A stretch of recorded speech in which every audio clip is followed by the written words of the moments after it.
out of order, whatever phrase you like. From Global's newsroom at 2 o'clock, Number 10 says it's vital journalists are able to do their job freely following the arrest of an LBC reporter. Charlotte Lynch was held in a cell for 5 hours after being detained by officers on a public bridge while covering a protest on the M25. Hertfordshire Police says an independent force will now examine its approach. Responding to a question raised in the House of Lords, Foreign Office Minister Lord Ahmed says the government takes the matter seriously. The issue of media freedom, both home and abroad, is an important one. The United Kingdom has led on this.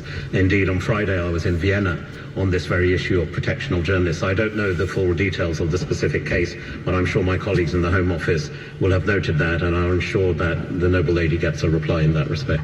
The M25 has fully reopened after a third morning of disruption by climate activists. A police officer on a motorbike was injured while responding to Just Stop Oil protesters earlier.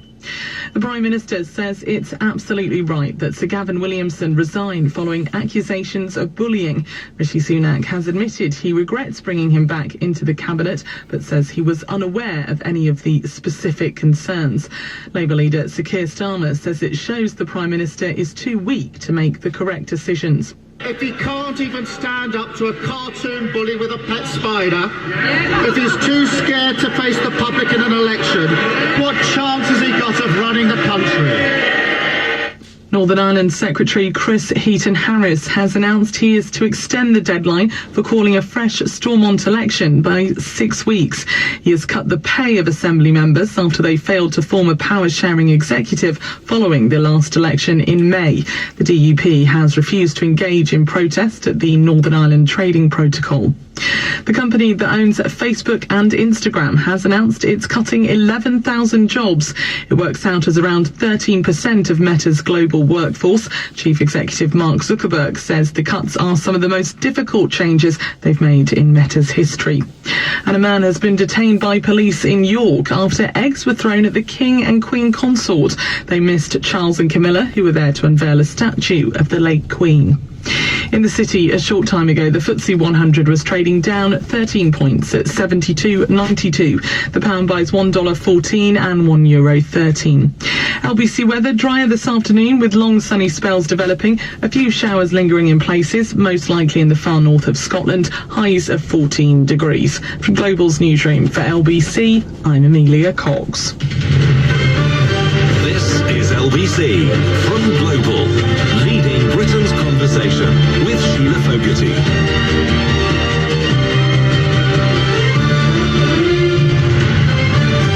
Hello there, good afternoon to you. If you are just joining us here at LBC, we're talking about police powers and the abuse of police powers. I know that, because we've talked about it already over recent months, a good number of you were really perturbed by Priti Patel's plans to crack down on the right to protest. Well, yesterday, reporting on protests by Just Stop Oil, our own colleague, reporter Charlotte Lynch, was herself arrested despite showing identification that she was a press person, a journalist covering the story from a distance on a public highway, on a footbridge, not within the melee of protesters themselves.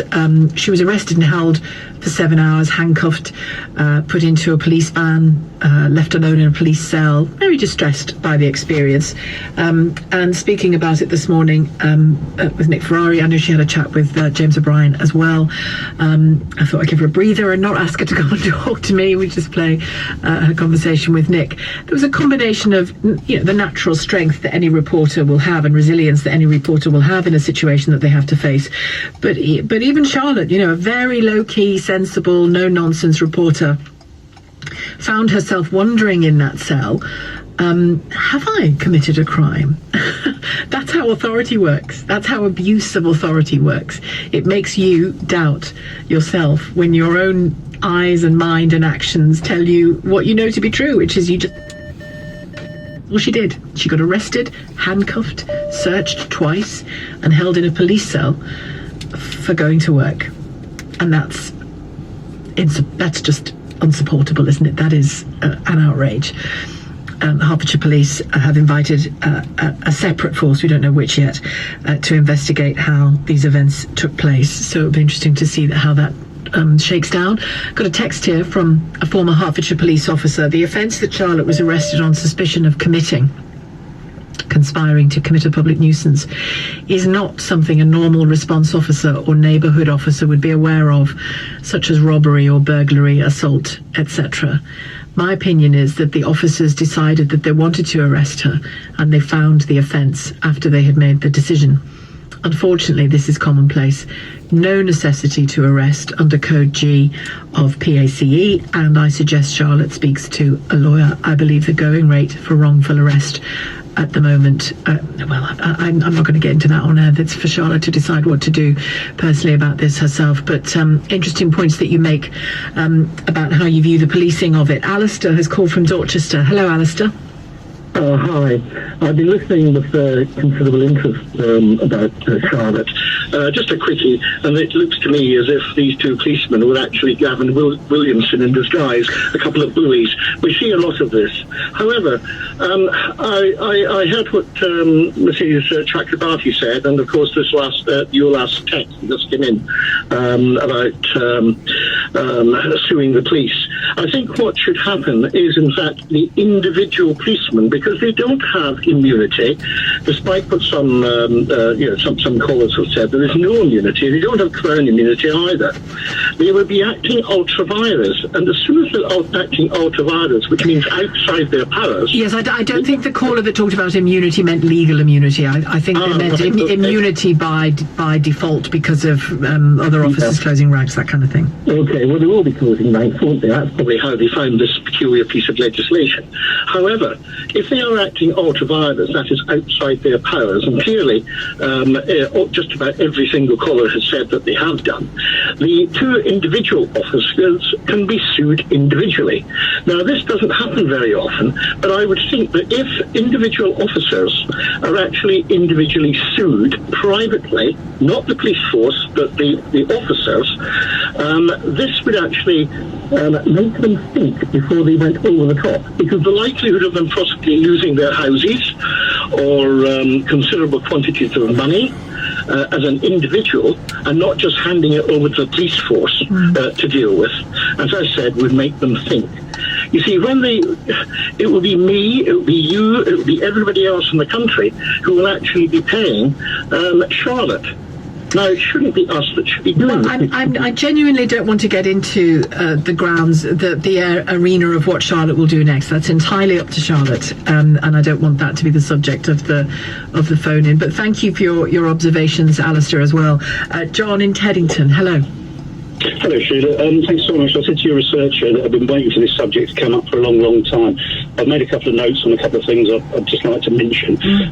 Just coming back on Tony's remark about being stopped as a black man, what I wanted to tell him is, trust me, Tony, and all the other black guys out there, and we know it's going on, it is not just you. I'm, a middle-class white guy, and so are my friends, and trust me, we get stopped, and we, even on several occasions, friends of mine, the police have tried to fit them up with evidence at the side of the road when they couldn't get what they wanted.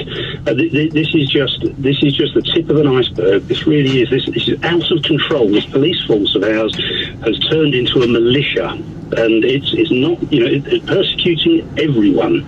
So that was the point I wanted to make, really. To what degree what's your impression of the extent of what you've described? I think what it is it's just, I think they seem to be just sort of bullies, these people. If they're not getting what they want, two male officers handcuffing a young girl and put her in the back of the van. I've got two young daughters. Well, she's a young woman, not a young girl, yeah. Well, okay, a young woman, but you know what I mean? I've got two daughters. That could have been them, and it's just, you don't know what these people are doing and what they seem to get off on this power trip.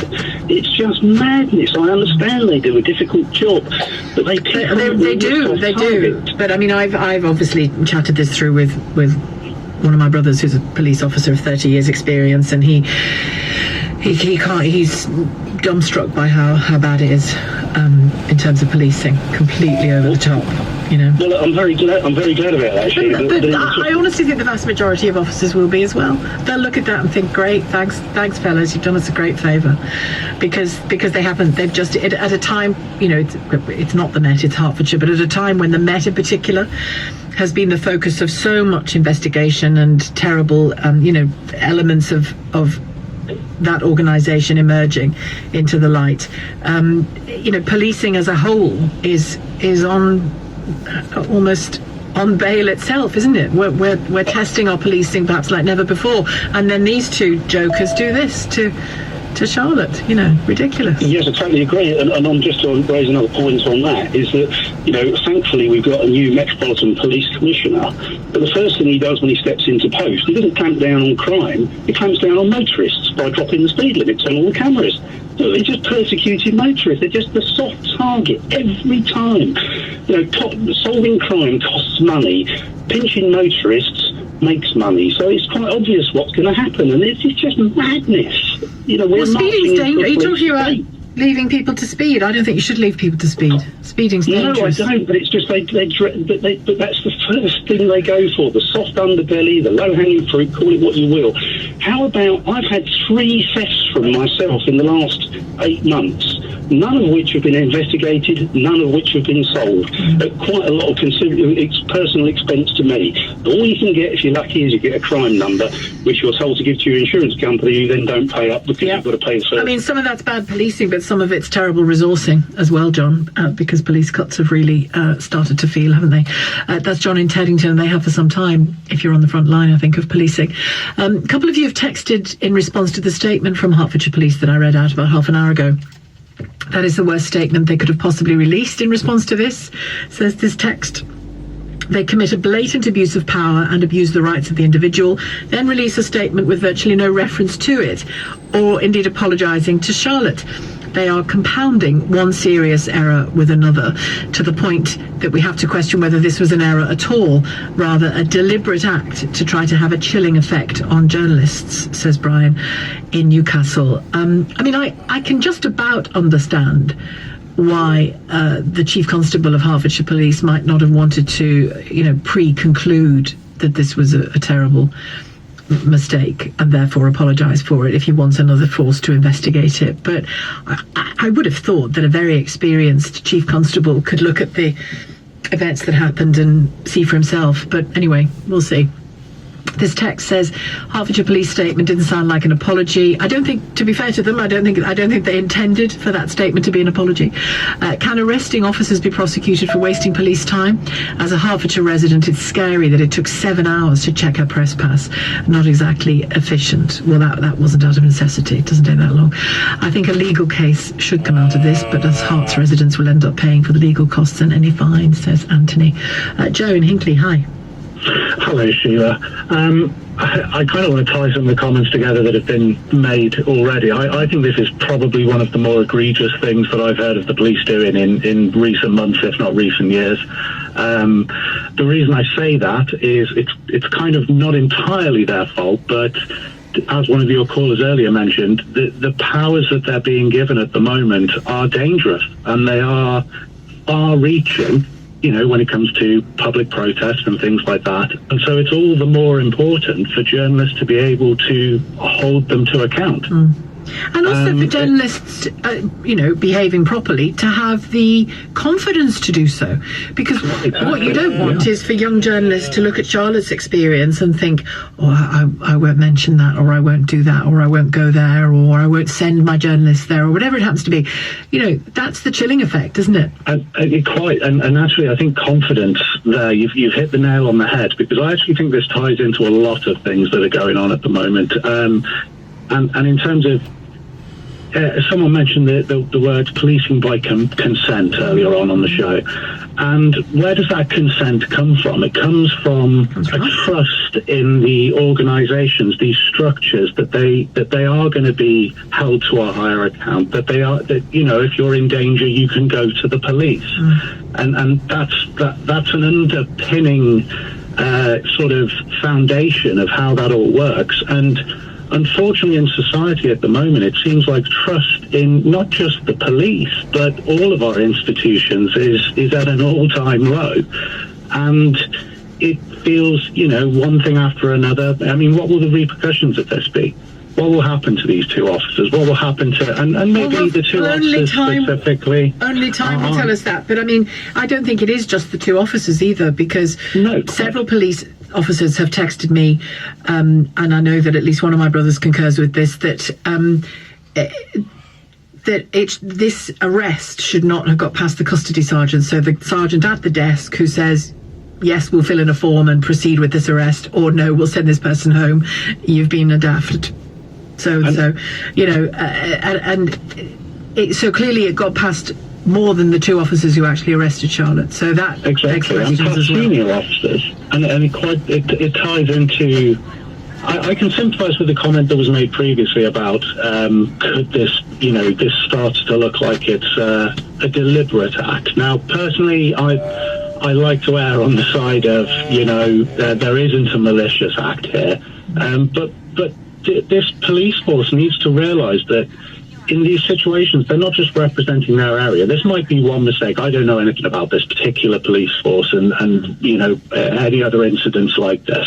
To them, this might be a one-off.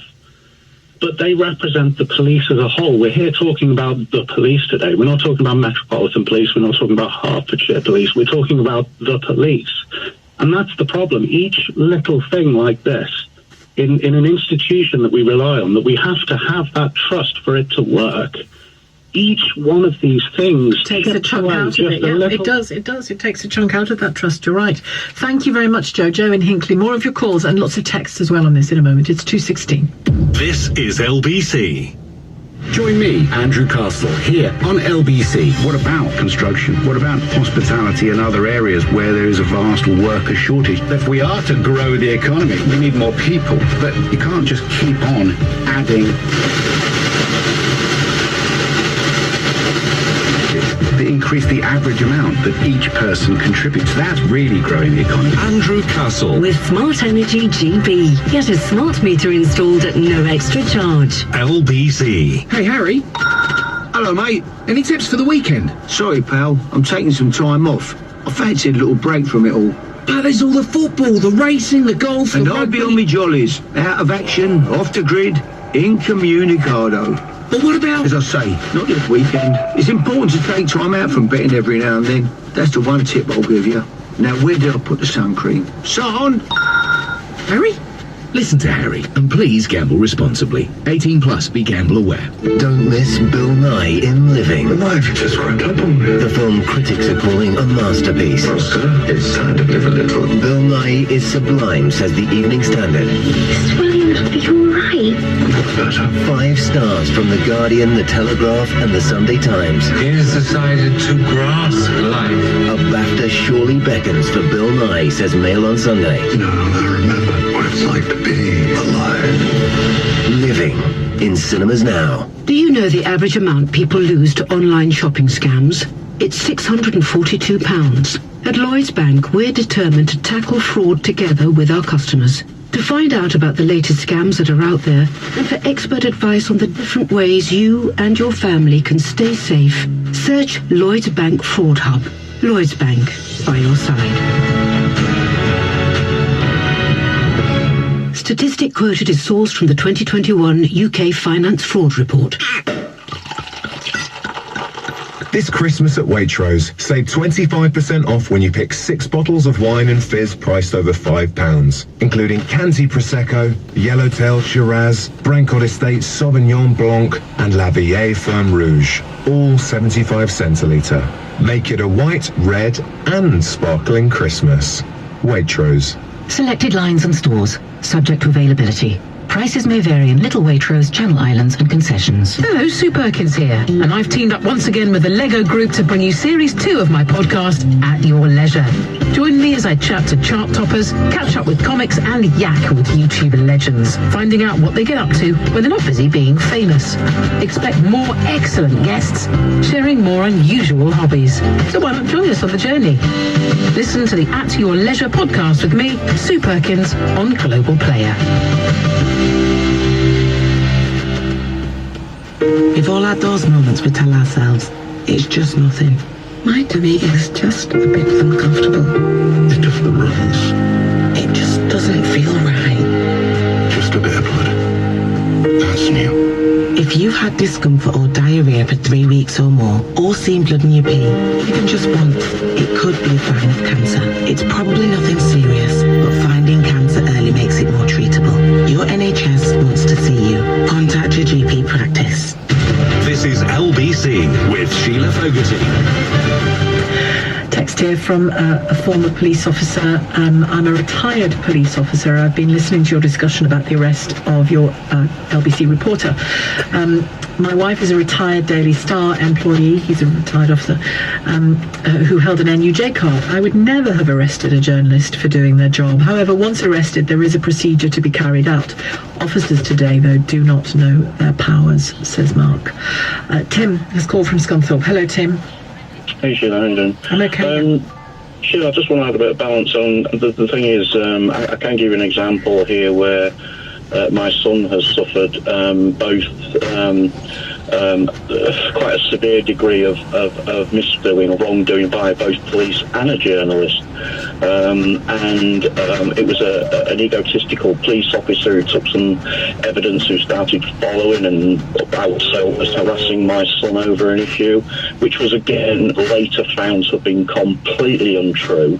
The officer humbled pie but never gave an apology, and a journalist who exposed my son in the first instance that wouldn't listen to the family's concerns or anything like that. What was he accused of doing?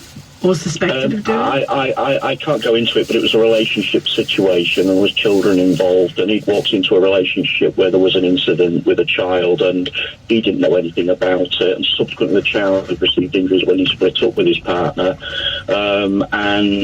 it was all found that it was nothing to do with my son. The journalist had to eat, again, humble pie. Yeah. And at the same time, they plastered him. He was a specialist. He took after me. I'm ex-military. I'm an ex-military policeman. And I specialised in Northern Ireland. He took after me. He was a very brave young man, and he took his own life the year before last. And that was at the behest, and that was at the reason both journalism who exposed my son to a situation that was not being able to defend himself. It was during COVID, and a police officer who had a big B in his bonnet and was nothing but a thug in uniform as far as I was concerned. And I can talk from a point of experience. And how does this relate to Charlotte's story and provide what you said was balance? And because I want to give a balance here at the end of the day. What are you balancing by describing an entirely different case involving lots of different people in an entirely different scenario? Well, I was just going to say, Sheila, I'm just going to point out that my experience is one where you'd think that I had an irrational attitude towards the police or journalism, and I'm not going to do that. What I'm going to say to you on balance... And I don't think you do. I don't think it does sound like you have an irrational attitude to police. You are rightly disturbed by what happened to your son, but I'm trying to give my example now, Sheila, if you just let me continue, sorry. Okay. The point is, like I say, I do feel the police are in a different situation. It's certainly not the policing function I was trained, even as a Royal Military policeman, and I did time in the branch. Police today seem to be, it's got to be almost black and white. Can I just say as well, the comment made by that chap a bit earlier, your caller, who said, let's sue the individual police officer. I mean, I'm trying to give you balance here. I've got every reason in my bonnet, as far as I'm concerned, to think like that. But you can't go around suing individual police officers. They're on a learning curve themselves. They do a very difficult job. And if they make mistakes, which I believe fully in this case, listen to your poor reporter's experience, then that should be challenged by the police and go through a procedure. It's not for us to sit on the fence. We weren't there. And in the media start bashing the police or journalists. The journalists do a very, very good job as far as I'm concerned. It was totally wrong what happened. But at the end of the day, there's all sorts of reasons, checkers and markers, which will come into play, Sheila, which should bring this to that. And if the police haven't apologised, then once it gets looked into, then it should be. And notwithstanding I've the said fact, the same in different ways already. Reporter, it should be any journalist. They've got a very good doing. It's a good job we've got them, and hats off to you. And the point is, at the end of the day, the balance, what I want to say is, as I've said, I've got every reason. I do know that there's bad apples, and I know that things happen, and people do get things wrong. Let's not keep bashing the police. I don't think this is a programme where you hear police bashing at all. I probably bore you so much about the fact that I've got 3 members of my family who've either still serving in Merseyside Police or did so for 3 decades, and many others, and police who've helped me over the years. For example, when I was being stalked, the police who helped me were great men and women. It's not about bashing the police, Tim. And we should certainly question the police. The police should expect to be questioned. Anyone in a public role like that should expect to be questioned and challenged, and have the public mull over the standards that they deliver. They should absolutely not just expect it, they should want it. And that's all that happens on this programme, as well as praise where it is due. But in this instance, I'm afraid it ain't due. Thank you, Tim. Steve in Thirsk, hello. Hi, Sheila. How are you? Hello.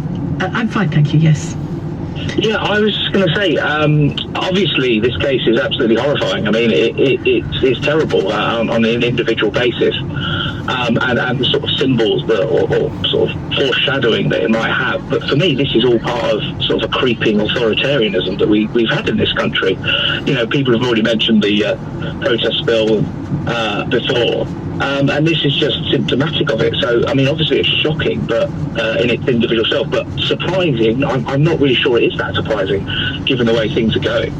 But I would add a caveat that obviously there are fantastic journalists out there, you know, yourself included, and most members of the LBC broadcasters, you know, who do a great job. There's great investigative journalists, but there's also a section of the press and of the media who put this current Tory government in power, or helped them, facilitated the likes of Boris Johnson with their extreme right wing, xenophobic and authoritarian tendencies. You know, this is there are some sorry I'm not what I'm saying is what I'm saying, this is not a free and fair press. This is where these things get a bit more complicated and everything's tied in. I'm not trying to be a conspiracy, but there is a wider point to this. I mean, obviously this case is shocking, and obviously I hope she's okay. But nobody is saying, honestly, nobody is suggesting that all journalists are marvellous. I mean, you only have to look at the front page of The Sun 2 days ago to know that all journalists and their proprietors and editors are not marvellous.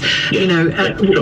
We know that there's been some dodgy tactics, more than dodgy tactics, if you think of phone hacking that's gone on over the years. Of course, you know, I mean, I've always operated as an honest dealer as a journalist. I've never done anything illegal as a journalist. I've never done anything underhand. I take the care of people who speak to me very seriously indeed.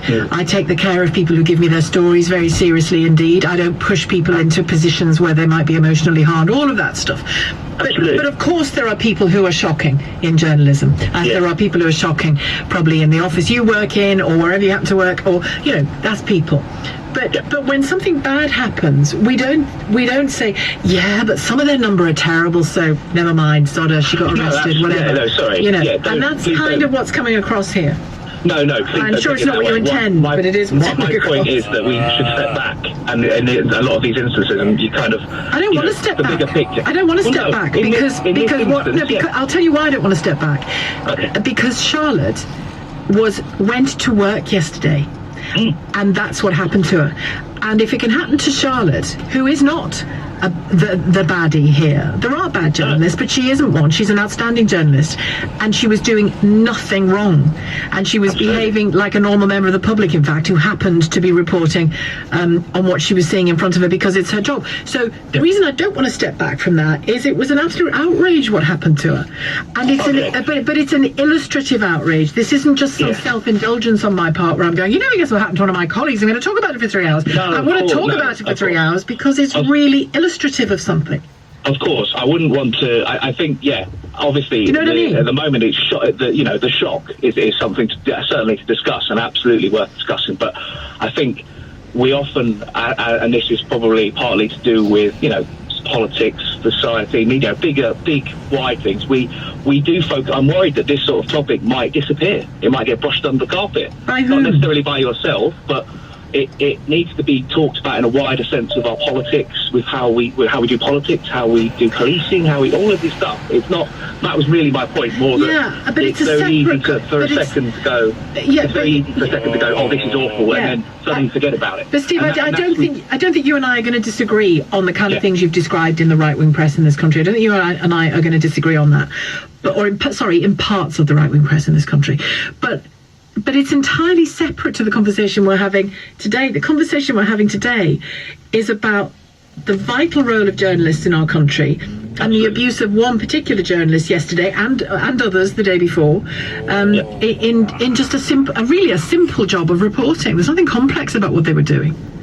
No, I agree. I agree in that sense, but I just fear that you get those phrases that get trotted out. I'm not saying you've done this, but Sunak said this, and then the police, they also say we have the fairest and freest, we have a really fair, free press, and then it's sort of, okay, this was horrible, and then it'll get stopped. And that's the only thing that I would say. I think those conversations need to be had more regularly, and that's what I worry about with a story like this. Well, we certainly have a very free press. It's not as free. The annoyed me was the government, the member of the Lords, who said that we are a leader in this, and we've heard that phrase from the current government about various other things, that we're world leading in certain things, when actually our press isn't as free as plenty of other countries in Europe. Well, where do you see it being stymied? Where do you see it being stymied? Sorry? Where do you see it being stymied here in the UK? The power of, I get called this a lot, it's sort of a conspiracy thing, but the fact that our media is in, particularly the newspapers, anyway, so much in the hands of very few wealthy billionaires, that's free in one sense, i.e. free from government control, but in the sense of it being as broad and as balanced as it could be, I don't necessarily think it is. But our media isn't just the papers, is it? And it's less and less the papers as time goes by. But people are, they've done stuff, and I've looked at this, part of my studies was that people say they don't follow mainstream media anymore, but yet when they look online and look at social media, they're looking at the same sources. Just so, for example, a lot of newspapers now move online. Unless they spend their lives on YouTube, in which case, often, there's great material on YouTube, but there's an awful lot that's not great. And if you don't have any editing skills or wheat from chaff skills, therein madness lies, I think. Steve, thanks for your call. I understand your concern about elements of the press, but I'm still going to talk about what Hearts did to Charlotte. Stephen Thirsk, thanks. It's 2:32. Let's get the headlines from Amelia Cox. Hertfordshire Police will appoint an independent force to examine its approach following the arrest of an LBC reporter. Charlotte Lynch was detained on a public footbridge while covering protests by Just Stop Oil on the M25 yesterday. Assembly members at Stormont have had their pay cut by a third after failing to set up a power-sharing executive in Northern Ireland. Secretary of State Chris Heaton-Harris has also extended the deadline for holding a fresh election by 6 weeks. And Sir Keir Starmer has accused Rishi Sunak of being too weak to stand up to bullies following Sir Gavin Williamson's resignation. The Prime Minister says the former Cabinet Office Minister was absolutely right to step down over accusations about his behaviour.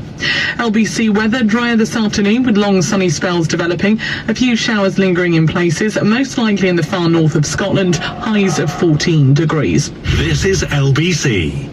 CFI UK is authorised and regulated by the Financial Conduct Authority. Hi, I'm Pep Guardiola, brand ambassador for CFI, a global online trading provider enabling easy and convenient access to the financial markets. If you are into online trading, visit cfi.trade to find out more. Since 1998, CFI, empower yourself.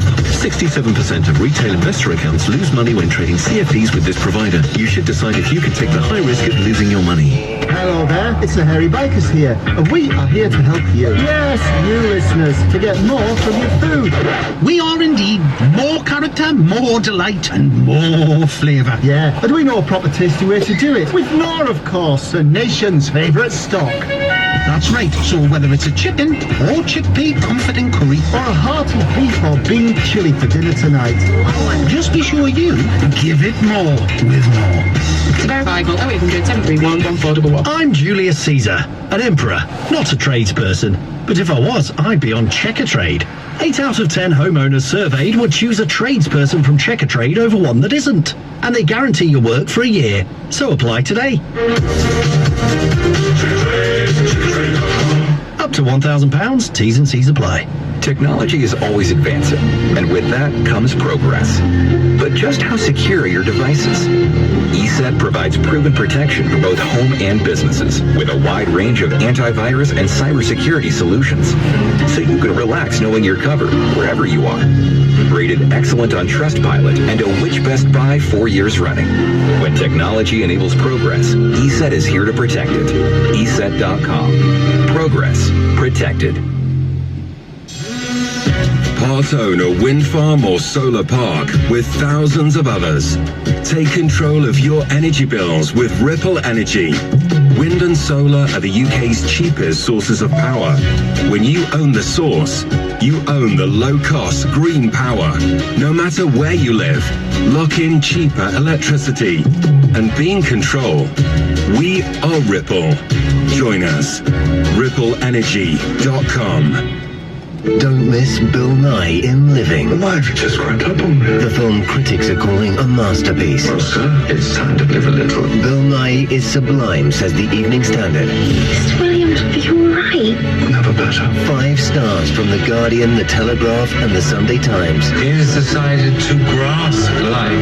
A BAFTA surely beckons for Bill Nye, says Mail on Sunday. Now I remember what it's like to be alive. Living.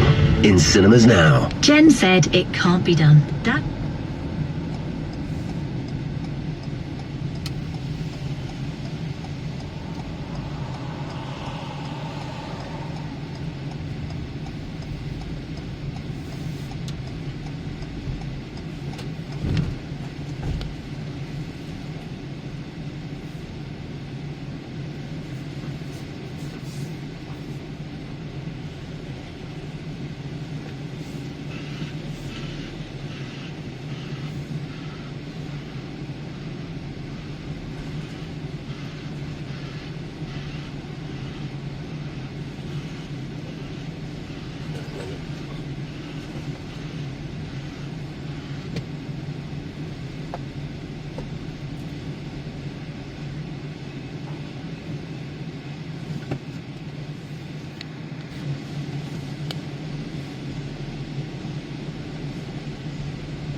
doesn't keep up with increasing prices.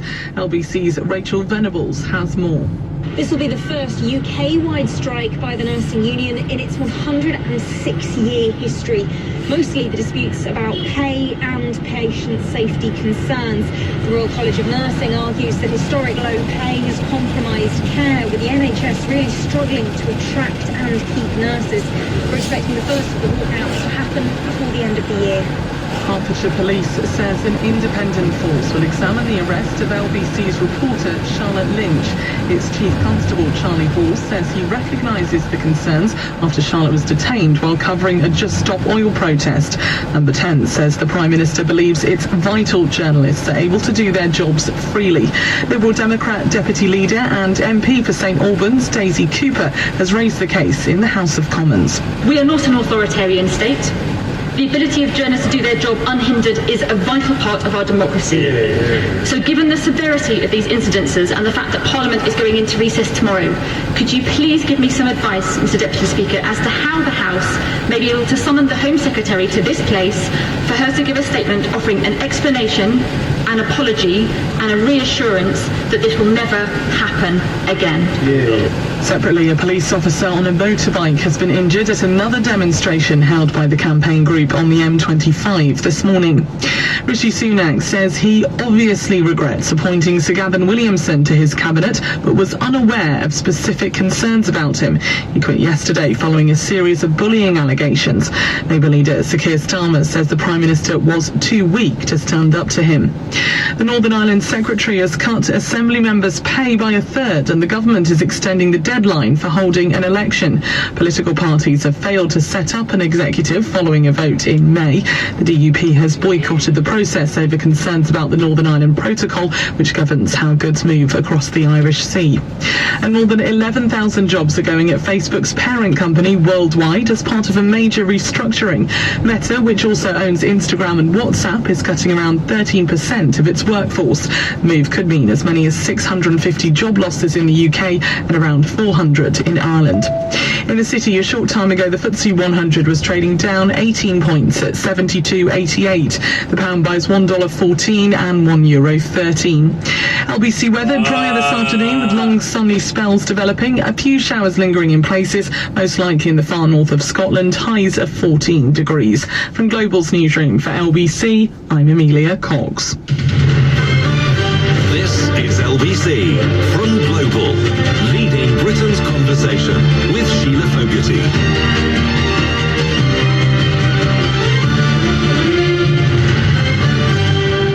Hello, good afternoon to you. Just to reiterate that you heard in the top story of the bulletin there that nurses officially, we knew it was coming, but nurses have officially announced that they do intend to go on strike at 119 different NHS organisations. This was the first action by the RCN, could take place before Christmas. Obviously something we'll continue to talk about between now and then, and any resolution to that dispute as well.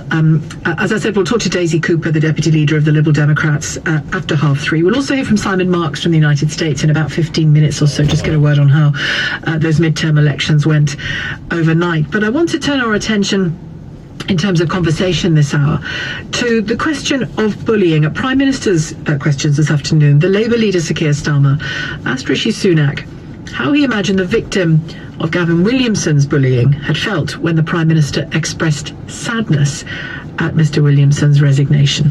Mr Speaker, the member for South Staffordshire told a civil servant to slit their throat.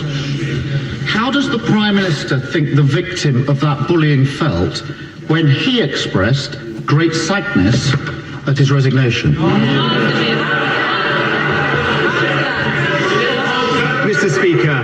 Mr Speaker, unequivocally the behaviour complained of was unacceptable, and it is absolutely right that the Right Honourable Gentleman has resigned. For the record, I did not know about any of the specific concerns relating to his conduct as Secretary of State or Chief Whip, which date back some years. Well, Keir Starmer continued his line of questioning to Rishi Sunak and Williamson, questioning the Prime Minister's decision in the first place to make him a minister. Mr. Speaker, the member for South Staffordshire spent years courting the idea he can intimidate others, blurring the lines to normalise bullying behaviour. It's precisely why the Prime Minister gave him a job. The truth is simple. He's a pathetic bully, but he would never get away with it if people like the Prime Minister didn't hand him power. So does he regret his decision to make him a government minister? Mr. Speaker, I obviously regret appointing someone who has had to resign in these circumstances. But I think what the British people would like to know is that when situations like this arise, that they will be dealt with properly. And that's why it is absolutely right that he resign, and it's why it is absolutely right that there is an investigation to look into these matters properly. What's obvious, and I think Keir Starmer described it perfectly, what's obvious is that Gavin Williamson, for all the positions of power he's managed to get himself into, for all the patronage, and it is patronage, of people like Theresa May, Boris Johnson, who ennobled him. He's Sir Gavin Williamson, remember. But we'll dispense with that for the purposes of this conversation. And now Rishi Sunak. It is their patronage, their cover, that allows Gavin Williamson to behave like that. And the reason he is there is because they wish him to behave like that. They want him, by almost any means necessary, to keep people in line in the party. That's certainly an element of what's going on here. It won't be all of it. The fact that he has the capacity for this behaviour in the first place is very telling. I doubt whether Julian Smith, as Chief Whip, for example, operated quite with the same tactics. Have you been on the receiving end, at work in particular, or maybe within a family? You know, sometimes within families, or, you know, a set of in-laws or something, there can be bullying. There can be really insidious behaviour between people or towards people by bullies. It's such a very human thing. It's an awful aspect, an awful seam of being human, the capacity to bully. But have you ever been on the receiving end of it? And what did happen? Did the Gavin Williamson figure continue, in your experience, to get the cover, to get the patronage of the people who should have been protecting you from it? It's often the case.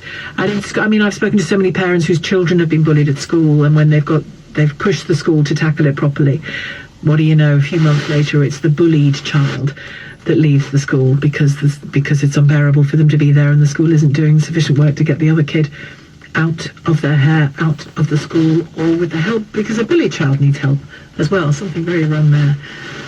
So your own experiences of bullying and whether the bully was protected, because clearly this particular bully has been protected many times, might be coming to the end of that particular road. In an interview last night, the former Deputy Chief Whip, Anne Milton, who worked alongside Gavin Williamson, gave an insight into some of his behaviour. I got the impression that he loved salacious gossip and would use it as leverage against MPs if the need arose. Do any other incidents particularly stand out in your memory from your time working with him? There were a few. The salacious gossip, which I've talked about, people's sexual preferences, that sort of thing.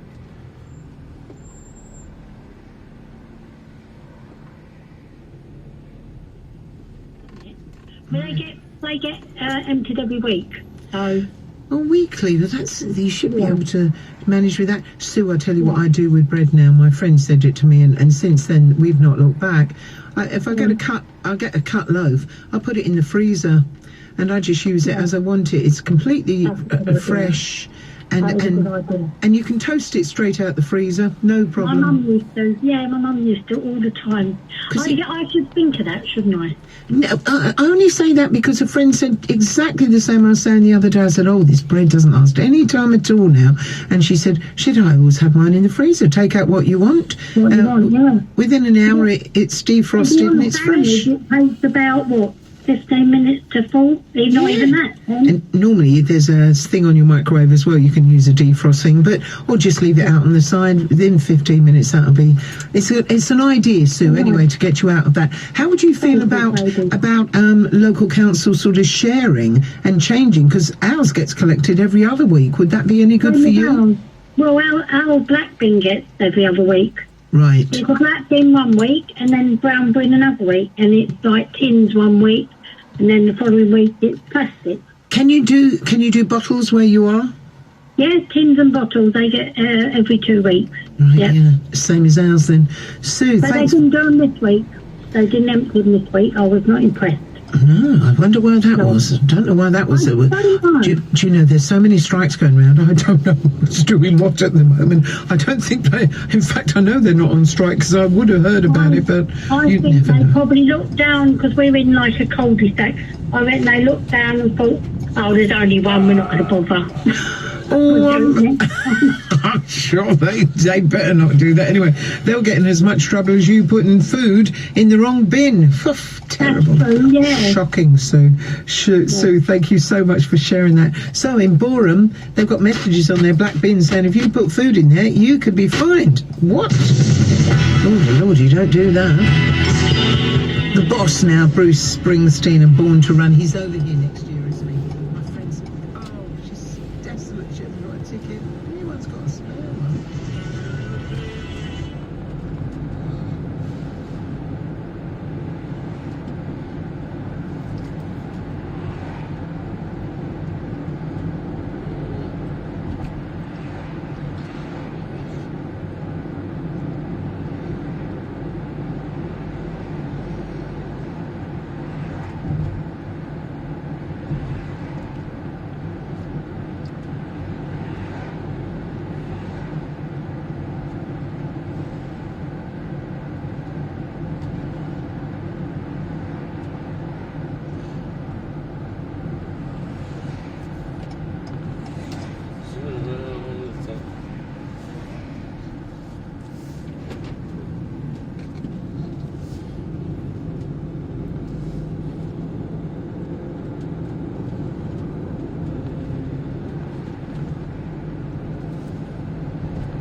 I'm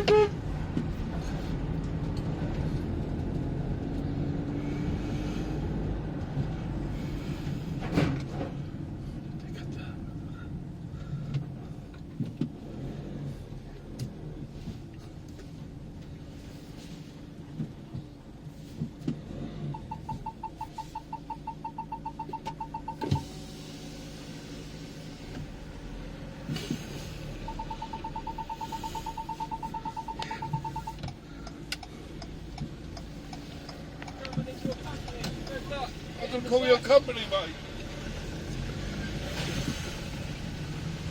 Hey, mate.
Turn left onto Snows Farm Lane.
Take the next left onto Snows Farm Lane.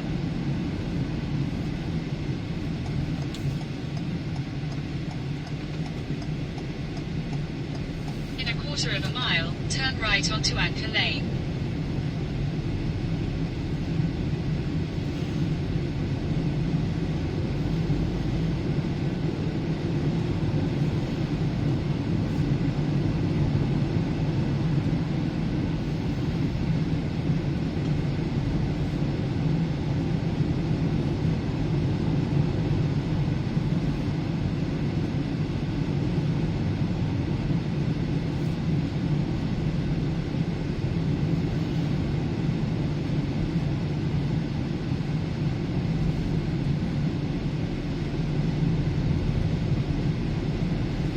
Take the next right onto Anchor Lane.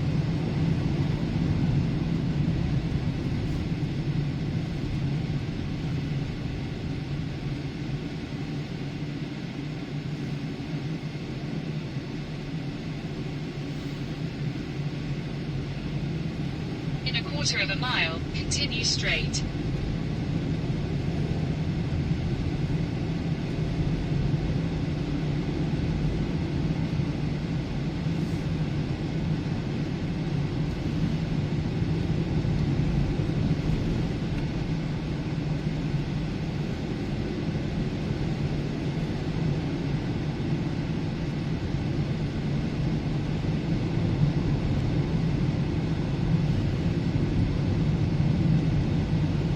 Continue straight.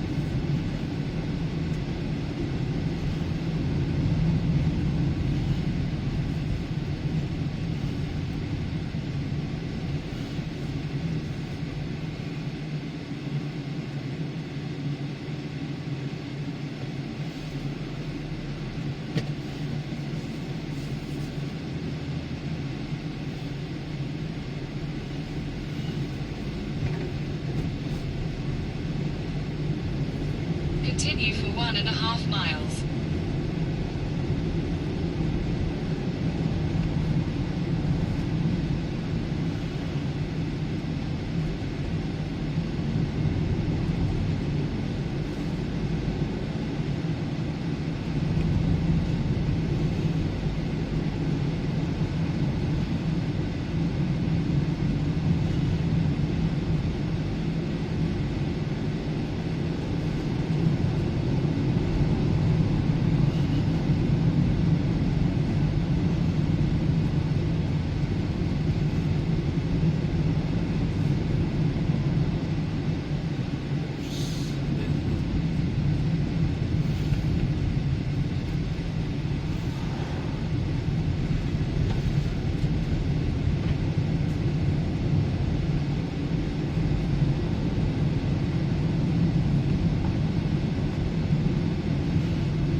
right, then turn left.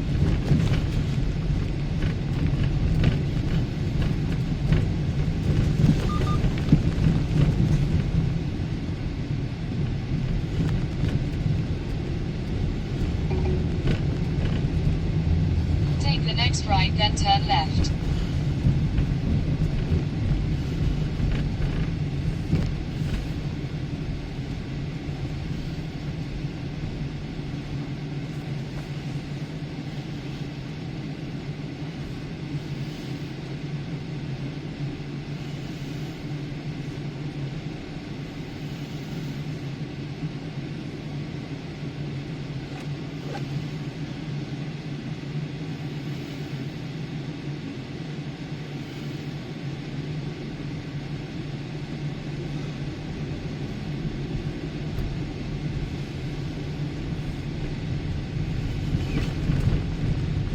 Take the next left.